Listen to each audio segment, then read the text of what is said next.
The date is June 23rd, 1944. Allied forces have established a foothold in Normandy, but the German Wehrmacht still commands formidable defensive positions across France. Near the town of Saint-Lô, German reconnaissance units report alarming intelligence. An entire American armoured division has materialised seemingly overnight. Tanks, artillery pieces, and hundreds of vehicles dot the French countryside. Radio operators intercept urgent communications between American commanders. The sound of tracked vehicles echoes through the valleys. But something is wrong. The Germans don't know it yet, but they're staring at ghosts. Those tanks are made of inflatable rubber. The artillery pieces are painted canvas stretched over wooden frames. The sounds of rumbling engines come from speakers hidden in the tree line. And the entire operation is being orchestrated by a unit that shouldn't exist on any conventional battlefield. Artists, designers, sound engineers, and actors recruited from art schools, advertising agencies, and Broadway stages.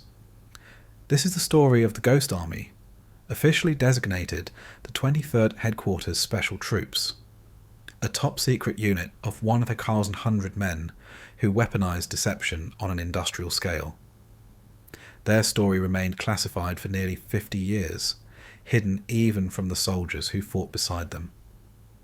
They staged more than 20 battlefield deceptions across Europe, from Normandy to the Rhine, manipulating German intelligence and saving thousands of Allied lives through elaborate theatrical productions performed under enemy fire.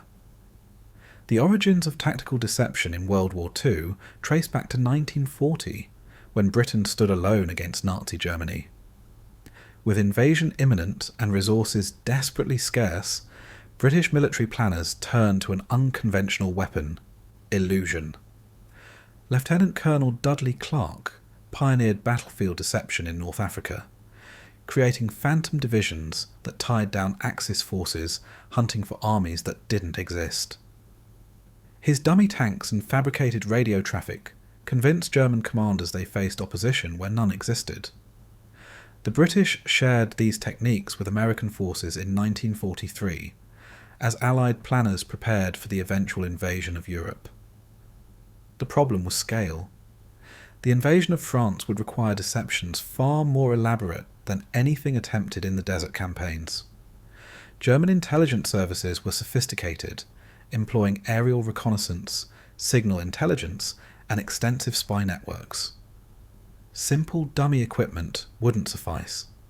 The Allies needed theatrical productions sophisticated enough to fool trained military analysts. The US Army began recruiting in early 1943, sending representatives to art schools across America. They arrived at the Pratt Institute, Cooper Union, and the Philadelphia Museum School of Industrial Art with an unusual pitch. The Army needed creative minds for a classified mission. Fashion designers, painters, sculptors, sound technicians, and set. Designers enlisted without knowing their true assignment. Many assumed they'd paint camouflage or design posters. Instead, they found themselves at Camp Forest in Tennessee, learning the machinery of modern warfare alongside soldiers from the Signal Company Special and the 3132nd Signal Service Company Special. The unit's unofficial leader was Bill Blass, who would later become one of America's most famous fashion designers. Alongside him served Ellsworth Kelly, destined for fame as an abstract expressionist painter. Arthur Singer, a wildlife illustrator whose bird paintings would grace postage stamps, learned to inflate rubber tanks. Art Kane, future photographer of some of the most iconic images in jazz history, studied radio deception techniques. They weren't typical soldiers, and the army knew it. Standard military discipline proved impossible to maintain among men accustomed to questioning authority and thinking independently. Officers looked the other way when ghost army soldiers wore non-regulation clothing or kept irregular hours.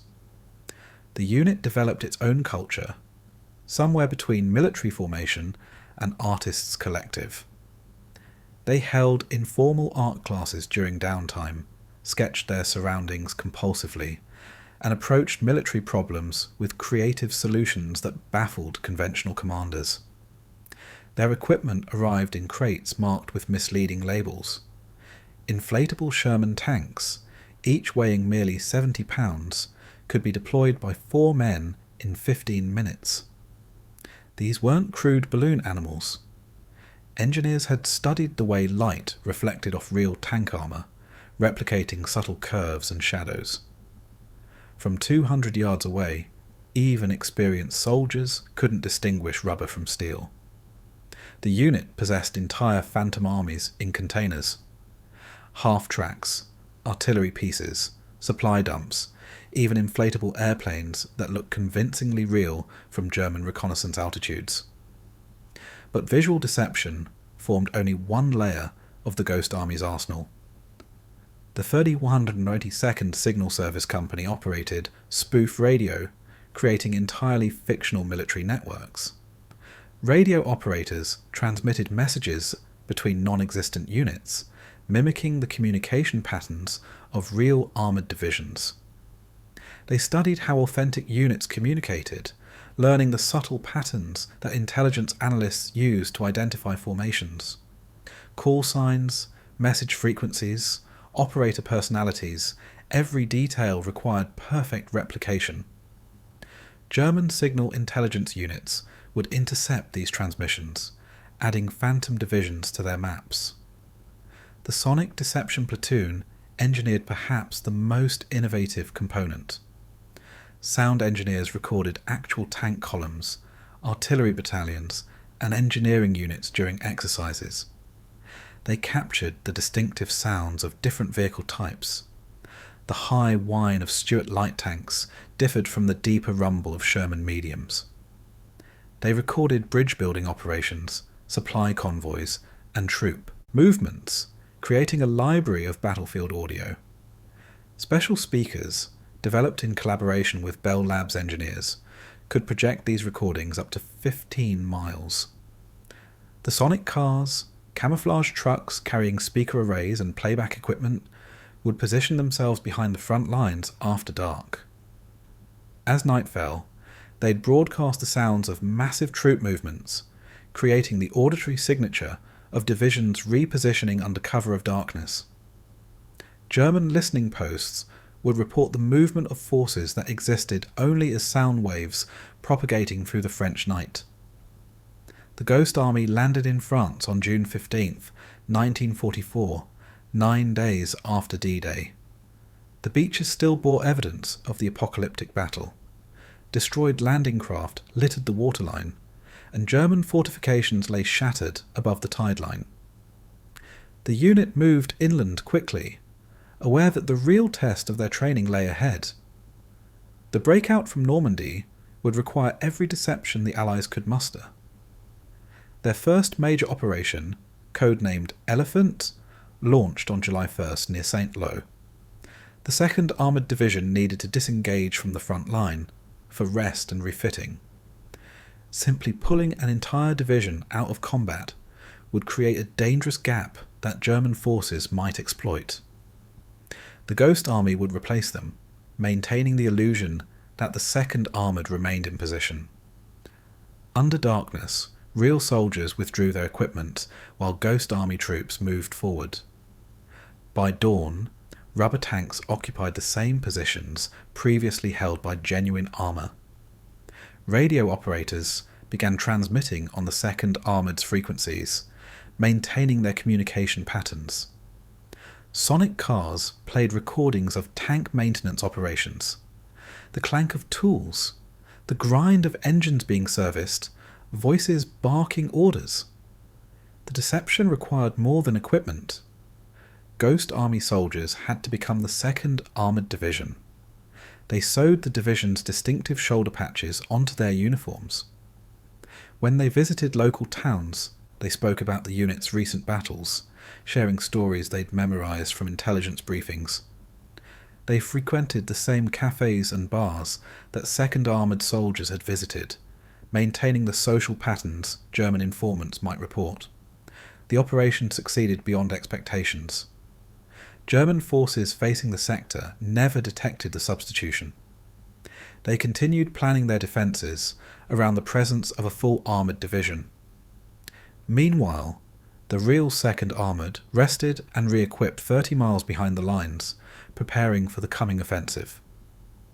When they returned to combat, they struck with unexpected force, exploiting German positions that hadn't been reinforced because enemy intelligence believed the Americans had remained stationary. As summer turned to fall, the Ghost Army's operations grew more ambitious. Operation Brittany, in August 1944, presented their greatest challenge yet. Allied forces had broken out from Normandy and were racing across France, but the Brittany Peninsula remained contested. German garrisons held the port cities, and substantial Wehrmacht forces occupied the interior. The Allies needed those ports for logistics, but couldn't spare the divisions necessary for a full-scale assault. The Ghost Army would convince German commanders they faced overwhelming force. The units split into multiple task forces, creating the illusion of 2 full divisions advancing on Brest. Rubber tanks appeared along multiple approach routes. Radio operators created a complex fictional command structure, complete with core-level communications that suggested a major operation. Sonic deceptions broadcast the sounds of massive troop concentrations assembling for attack. Meanwhile, visual deception troops staged elaborate theatre. They created dummy supply dumps, stacking empty crates painted to resemble ammunition and fuel containers. They positioned inflatable vehicles in maintenance areas, mimicking the logistics tale of a genuine offensive. They even painted mud onto their rubber tanks, replicating the wear patterns of vehicles that had travelled hundreds of miles. The performance had to convince not just German intelligence analysts studying aerial photographs, but also local French civilians who might report to German authorities. Ghost Army soldiers staged convoys through towns, the same vehicles circling through different routes to create the impression of constant reinforcement. They spread rumours in cafes, carefully crafted stories about the massive forces gathering for the assault on Brest. German commanders, deceived by the apparent build-up, reinforced Brest's garrison with troops pulled from other sectors. They concentrated their defences around the city, expecting a major American offensive. The real Allied strategy involved bypassing Brest entirely, isolating the garrison and leaving it to wither while main forces drove toward Germany. The Ghost Army's deception caused German forces to fortify a position the Allies had no intention of assaulting in strength, tying down Wehrmacht divisions that might otherwise have opposed the Allied advance. But battlefield deception carried risks that typical combat units never faced. The Ghost Army operated directly behind the front lines, often within German artillery range. Unlike real armoured divisions with tanks and infantry to defend themselves, Ghost Army troops carried only personal weapons. If German forces discovered the deception and attacked, inflatable tanks offered no protection. Operation Viersen in March 1945 illustrated these dangers. The Allied drive toward the Rhine River required crossing near the German town of Viersen. The actual crossing would occur 20 miles south, but German commanders needed to believe the main assault would strike at Viersen.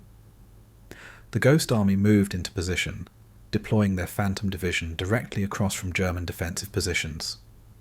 German artillery began ranging fire almost immediately. Shells screamed overhead, impacting near the dummy equipment. Real armoured units could disperse or take cover in their vehicles. The Ghost Army had nowhere to hide. They huddled in foxholes and behind genuine vehicles, maintaining their deception even as German AEE Engelgeburt guns sought targets. One shell struck an inflatable Sherman, and the tank deflated with an absurd hissing sound. The soldiers had to decide immediately whether to retrieve the evidence or let it lie exposed where German patrols might discover it.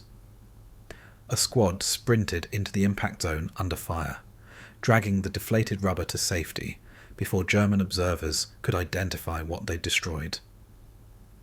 The operation continued for 4 days. Ghost Army troops moved their dummy equipment periodically, creating the activity patterns of a genuine division preparing for assault. Radio operators maintained constant transmissions, reporting fictional progress on river crossing preparations. Sonic units broadcast sounds of bridge building operations, the clank of pontoon sections being assembled, the rumble of engineering vehicles. German commanders committed their reserves to defending Viersen. They positioned their strongest units along that sector, anticipating the American crossing. When the real Allied assault struck 20 miles south, it encountered lighter resistance than expected. Thousands of Allied soldiers crossed the Rhine because German forces had been deceived about where the blow would fall. The Ghost Army's final major operation came in April 1945, as Allied forces prepared to cross the Rhine near Düsseldorf. Operation Viersen had proven the unit's value in river crossing deceptions. For this operation, the stakes were even higher. The Rhine represented Germany's last major natural defensive barrier. If Allied forces could establish a strong bridgehead, the war in Europe would effectively end. The 23rd Special Troops created an entire fictional army group preparing to cross at multiple points. Hundreds of inflatable tanks and artillery pieces appeared along the riverbank. Radio traffic exploded with communications between phantom divisions. Sonic deceptions broadcast the sounds of massive forces concentrating for assault. The visual deception alone required 3 days of continuous setup, with crews working through the night to position equipment that would survive German aerial reconnaissance scrutiny. German intelligence took the bait. They identified the Ghost Army's phantom formations as genuine threats, reporting multiple American divisions massing for crossings along a 50-mile stretch of the Rhine. Wehrmacht units spread their defences thin, trying to cover every threatened sector. When Allied forces struck at their actual crossing points, they faced fragmented German resistance, units that had been dispersed responding to illusory threats. The crossing succeeded with fewer casualties than planners had projected. Engineers established pontoon bridges that real armour poured across, exploiting the breakthrough before German forces could regroup.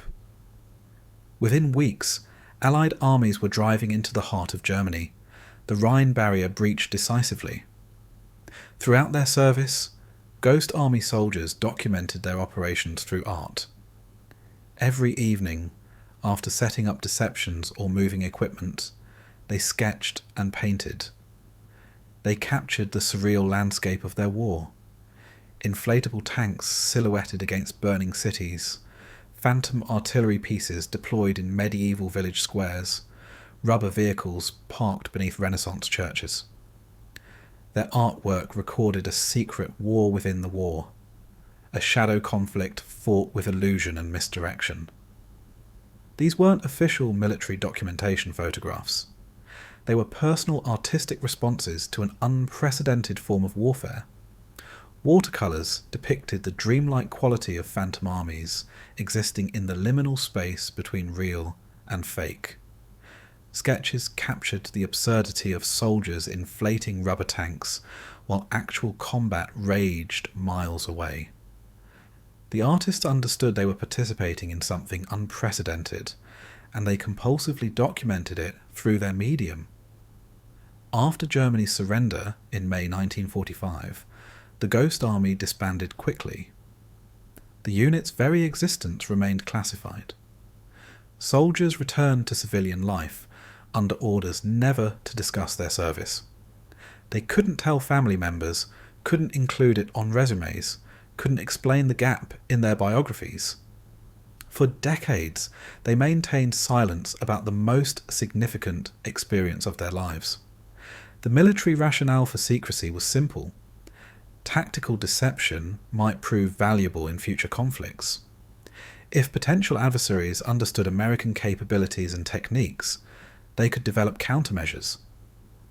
The Ghost Army's methods, equipment, and operations remained locked in classified archives, accessible only to military planners and intelligence analysts.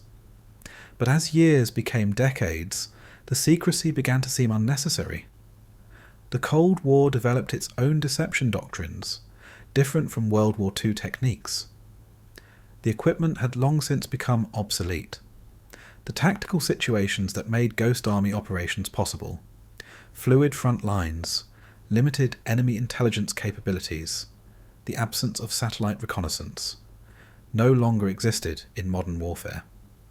In 1985, Ghost Army veterans began pressing for declassification. They argued that their story deserved preservation as a unique chapter in military history. The Army agreed, and in 1996, 50 years after the war's end, the 23rd Headquarters Special Troops records finally became public. The revelation astonished military historians. Here was a unit that had participated in some of the war's most critical operations, yet left no trace in official histories. Their deceptions had influenced major battles, yet no monuments marked their contributions. They had served under fire, yet earned no campaign recognition beyond standard European theatre service medals. Veterans began speaking publicly for the first time. They described the peculiar psychological strain of fighting a war where your weapons were illusions. Real soldiers faced enemies who shot back, but at least they could shoot back too. Ghost Army troops carried rifles but deployed rubber tanks. They created danger for themselves, drawing German attention to their positions, without possessing the means to defend against serious attack. The stress of maintaining deceptions while under fire, of acting confident in their phantom equipment while German shells fell nearby, had affected them in ways they'd never discussed. Bill Blass rarely spoke about his service, even after declassification. The fashion designer had built an empire on glamour and elegance, and the brutal realities of his wartime deception seemed incompatible with his public image. But in private conversations with fellow veterans, he described the pride he took in their work. They had used creativity as a weapon, had turned artistic thinking into military advantage.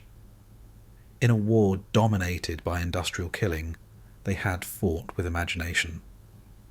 The Ghost Army's legacy extends beyond their specific operations. They proved that deception, properly executed, could be as decisive as firepower. Modern military doctrine incorporates deception at every level, from tactical camouflage to strategic misinformation campaigns. The unit demonstrated that unconventional thinking could solve conventional military problems, that artists and engineers working together could create capabilities no one anticipated. Their story also reveals something profound about the nature of warfare itself. We imagine battles as purely material contests. Which side has more tanks, more soldiers, more firepower? The Ghost Army won battles by manipulating perception, by understanding that war occurs as much in commanders' minds as on physical terrain. They recognized that if German generals believed they faced overwhelming force, it didn't matter whether that force actually existed. The belief itself became a military reality, influencing decisions, dispersing defences, and creating opportunities for Allied forces. In a conflict that killed tens of millions through industrial violence, the Ghost Army saved lives through theatrical performance. Every German division deceived into defending the wrong sector. Every artillery battery that fired at rubber tanks instead of genuine targets. Every intelligence analyst who misallocated enemy forces based on Ghost Army deceptions. These represented real soldiers who survived because illusion replaced combat. The unit's artists continued their careers after the war, carrying lessons from their military service. They had learned that art could have immediate, tangible consequences.